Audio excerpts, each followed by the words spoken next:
그리스도는 히브리어의 메시아와 같은 뜻입니다. 이스라엘 사람들은 메시아에 대한 갈망이 굉장히 컸습니다. 특히 이스라엘이 이 메시아에 대한 갈망이 컸던 것은 외국에 의해 정복을 당했고 압제를 받음으로 인해서 그들은 메시아가 오셔서 이스라엘을 회복하고 그리고 예루살렘을 중심으로 해서 세상을 호령하는 이런 상상을 했습니다. 그러는 중에서 예수님이 이스라엘에서 활동을 하시면서 그들은 예수가 메시아라고 사실 그렇게 믿었습니다. 그러나 물론 그 당시에 대제사장이라든지 서기관이라든지 바리새인들은 예수님을 배척을 했지만은 많은 사람들은 메시아의 그 기적과 이적과 그리고 그 메시아의 강한 능력의 역사를 보고 그 예수님을 메시아로 인정을 했습니다. 그래서 이제 그 예수님께서 왕국을 선포하고 세상을 통치할 것이라고 이렇게 생각을 했습니다마는 예수님께서 실제 히브리인들의 왕, 그러니까 유대의 왕을 선포하신 것이 아니라 영적인 왕을 선포하심으로 인해서 영적 이스라엘의 왕국을 선포함으로 인해서 유대인들은 실망을 했습니다. 그래서 그들은 아주 흉악범 바라바를 내놓고 예수를 십자가에 달라고 예수를 십자가에 내놓는 이런 역사를 이루었습니다.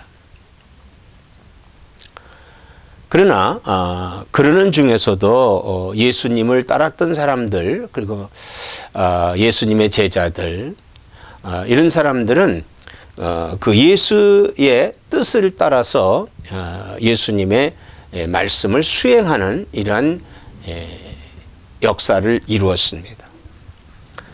그럼 이렇게 메시아에 대한 이 메시아에 대해서 이사야 7장 14절에 보면은 이사야 선지자가 그 메시아가 이제 탄생한다, 메시아가 온다 하는 것을 예언을 했지요.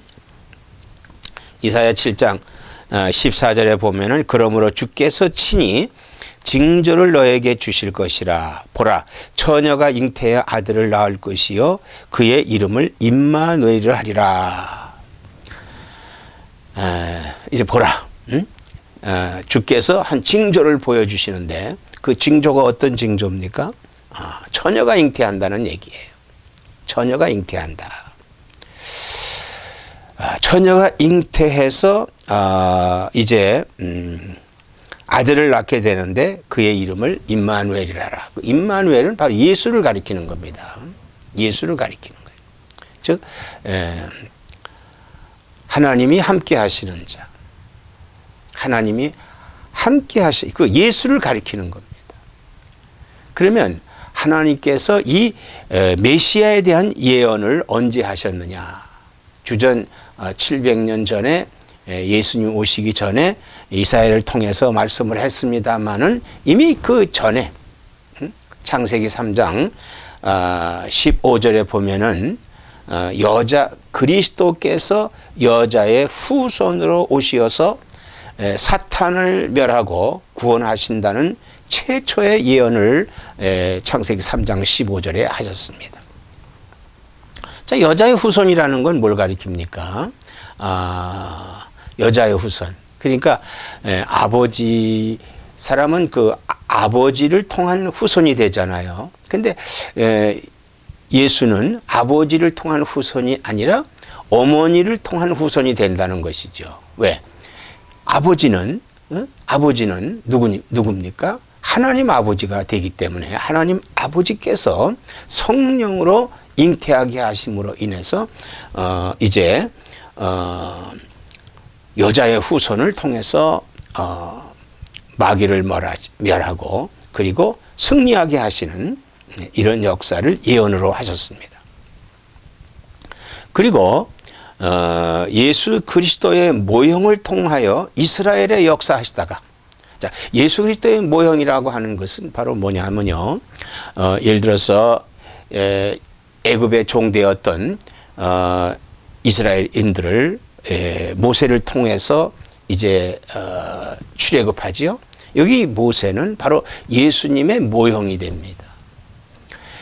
그리고 그 예수님의 모형을 이제 모세를 통해서 이루고 모세로 통해서 시내산에서 계명을 주고 그리고 그 성막을 갖게 하죠. 성막을 짓게 합니다. 이게 다 예수님의 모형이에요. 이런 것이. 그리고 여호수아를 통해서 가나안에 들어갑니다. 약속한 땅 가나안에 들어가요. 다 바로 누구냐 하면은 이제 예수 그리스도의 모형이 되는 겁니다. 그래서 그 안에 뭐 군대 장관이라든지 천사들이라든지 이런 예수 그리스도의 모형을 통해서 예수님이 이제 보여주시다가 이제 동정녀이신 처녀를 통해서 이 땅에 탄생하신다라고 하는 말씀입니다.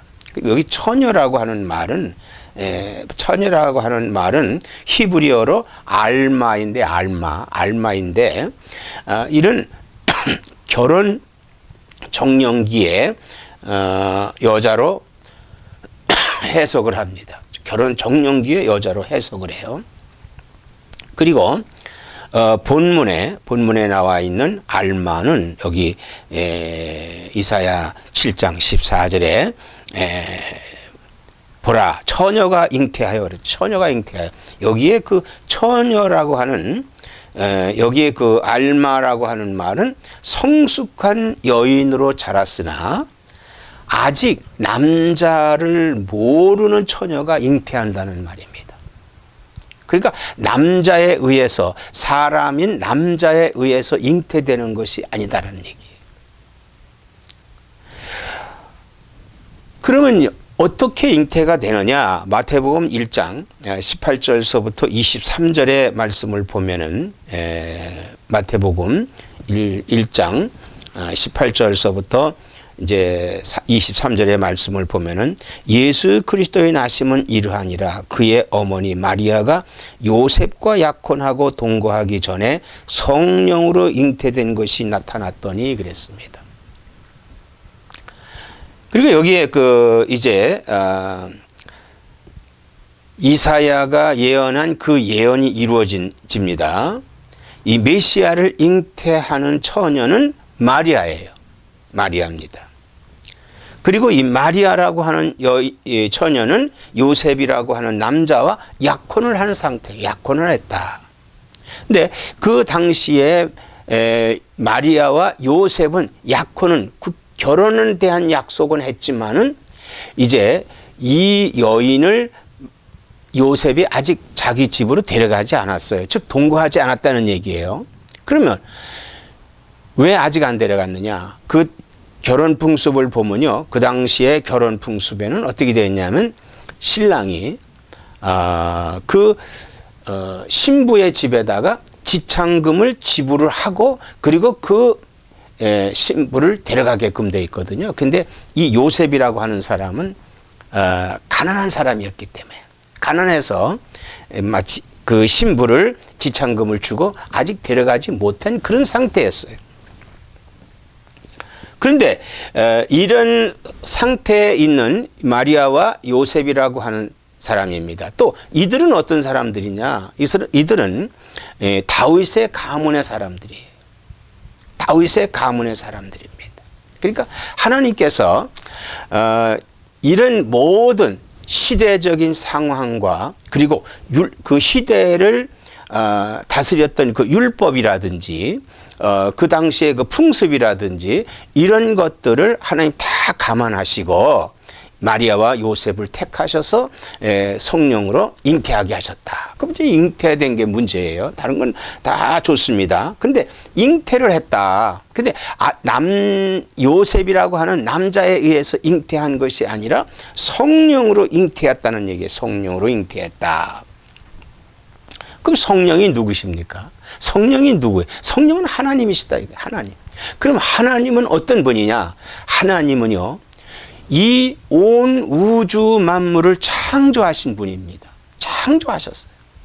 근데 그분이 창조하실 때 어떻게 했습니까? 말씀으로. 빛이 있으라 그랬어요. 빛이 있었어요. 응? 그리고 물과 땅이 갈라지라, 궁창이 갈라지라 그러니까 하늘 생기고 그리고 땅이 이루어졌다 이거예요. 거기에 물이 아랫물과 윗물로 갈라지게 했습니다. 그리고 땅에 이제 각종 식물이 나게 하시고, 그리고 과목이 나게 하시고, 그리고 바다에 물가에는 물고기가 있게 하고, 공중에는 새들이 있게 하시고, 그리고 들짐승이 이렇게 만드셨어요. 그러고 나서 하나님 사람을 만드셨습니다. 그러니까 하나님께서 이런 만드는 과정은 말씀으로 했어요. 말씀으로. 각종 식물이 있으라 그러니까 각종 식물이 있었어. 각종 과목이 있으라 과목이 있어. 일월 성신이 있으라. 그러니까 하늘에 태양과 빛이 있게 됩니다.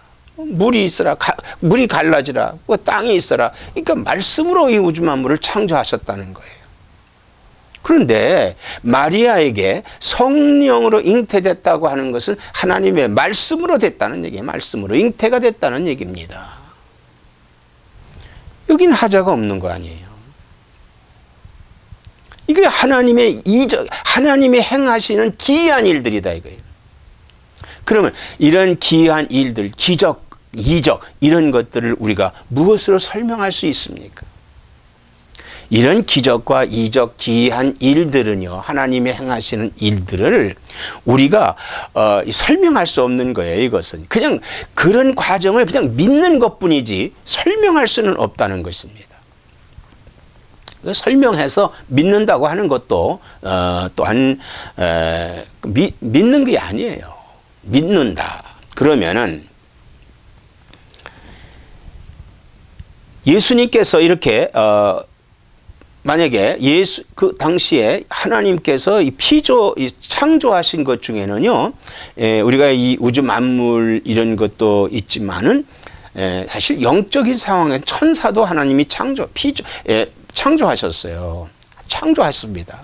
근데 그 천사라고 하는 것은 영적이기 때문에 눈에 보일 수도 있고 눈에 보이지 않을 수도 있어요.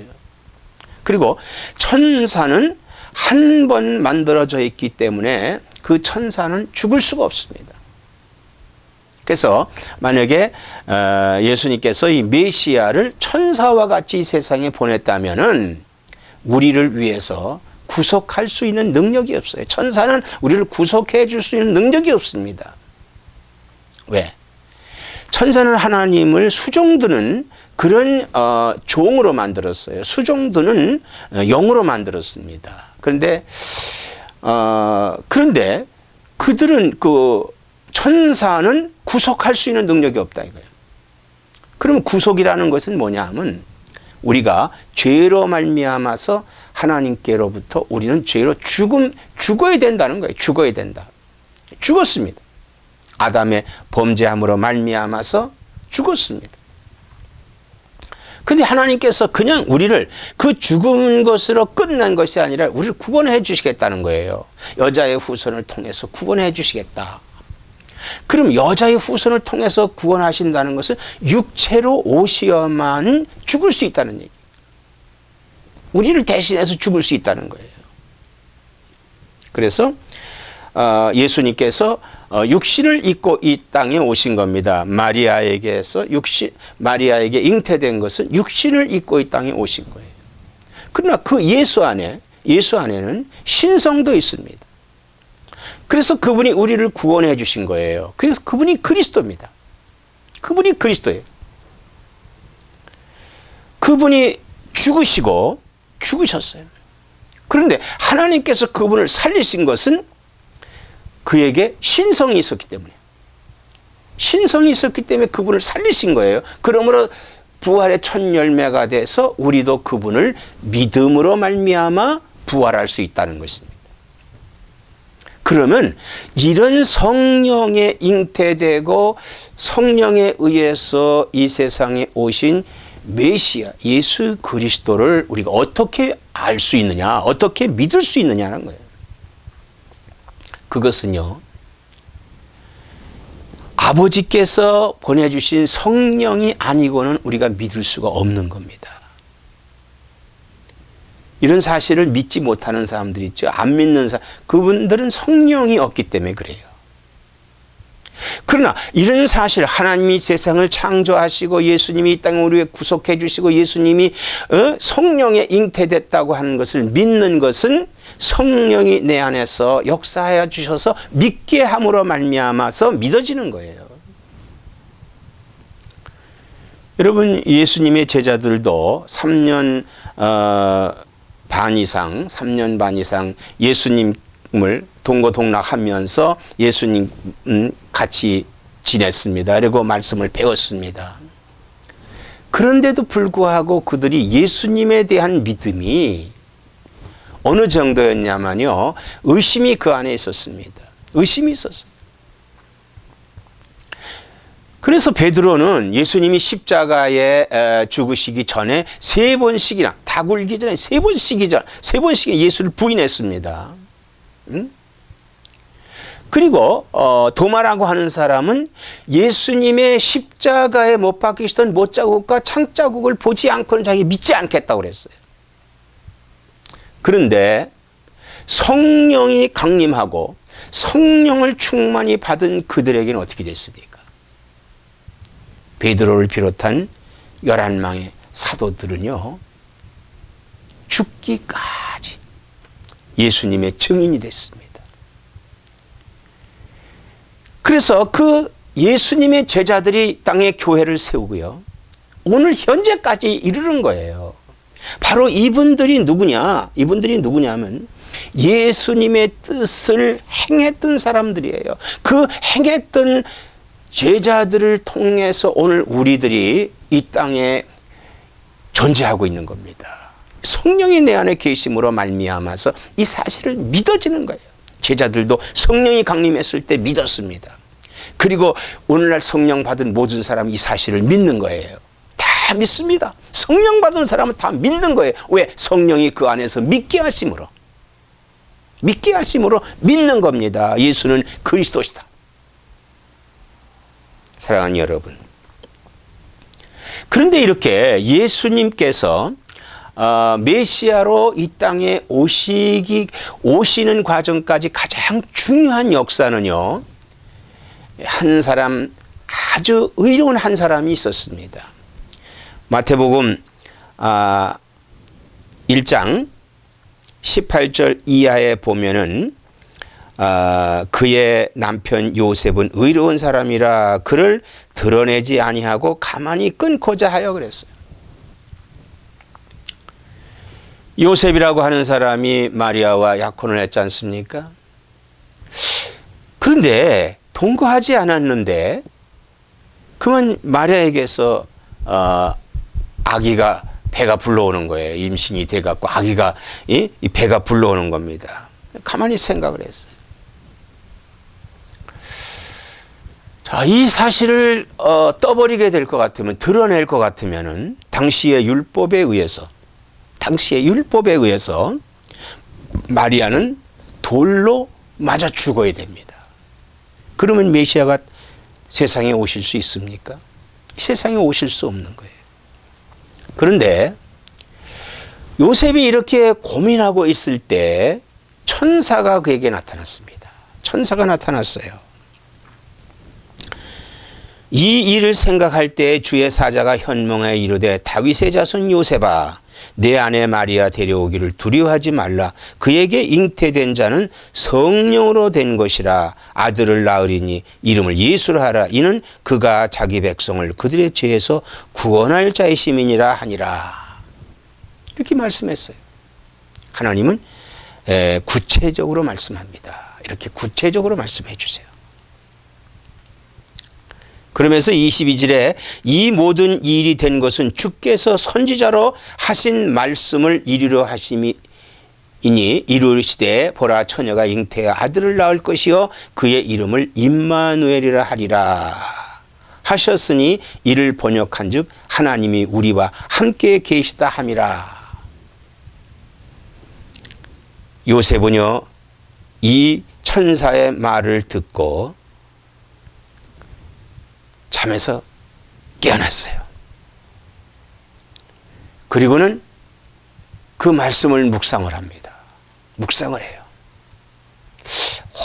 이런 꿈이 왜 이런 꿈일까 하고 그냥 개꿈이다 이렇게 생각한 것이 아니라 이거는 심상치 않은 것이다.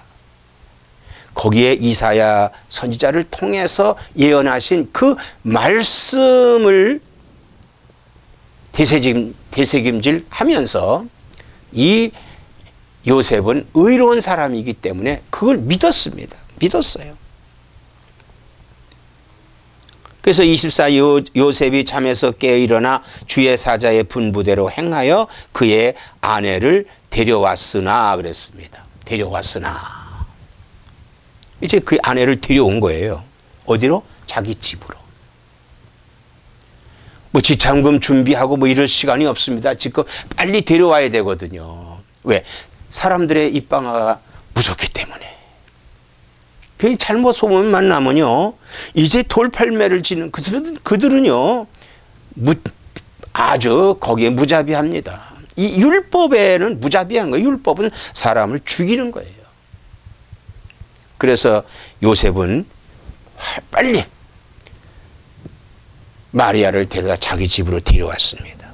그리고 25절에 아들을 낳기까지 동침하지 아니하더니 낳음에 이름을 예수로 하니라 그랬어요.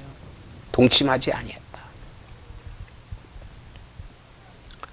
자, 예수님을 낳기까지, 예수님을 낳기 전에는 동침하지 않았다는 얘기예요.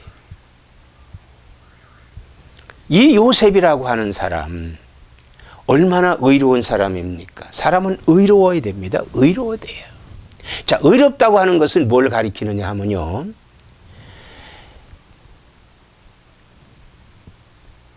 의롭다고 하는 것은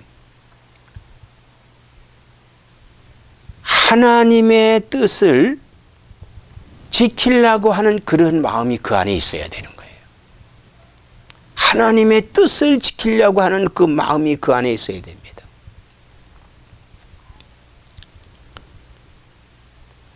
그러므로 이 천사의 말을 그대로 믿고 순종함으로 말미암아서 바로 예수 그리스도가 이 세상에 태어날 수 있었던 것입니다. 마리아가 천사의 말을 듣고 순종함으로 말미암아서 예수를 잉태한 것 같이, 그리고 요셉이 천사의 말을 듣고 아내를 데려와서 그 아내와 아기를 보호한 것 같이, 그것은 순종함으로 이루어진 겁니다. 바로 믿음은 순종할 때 이루어집니다. 하나님의 기적은 순종할 때 믿고 이루어지는 것입니다. 순종할 때 이루어지는 거예요. 아무쪼록 믿는 말씀에 순종하는 나와 여러분 되시기를 주의 이름으로 축원합니다.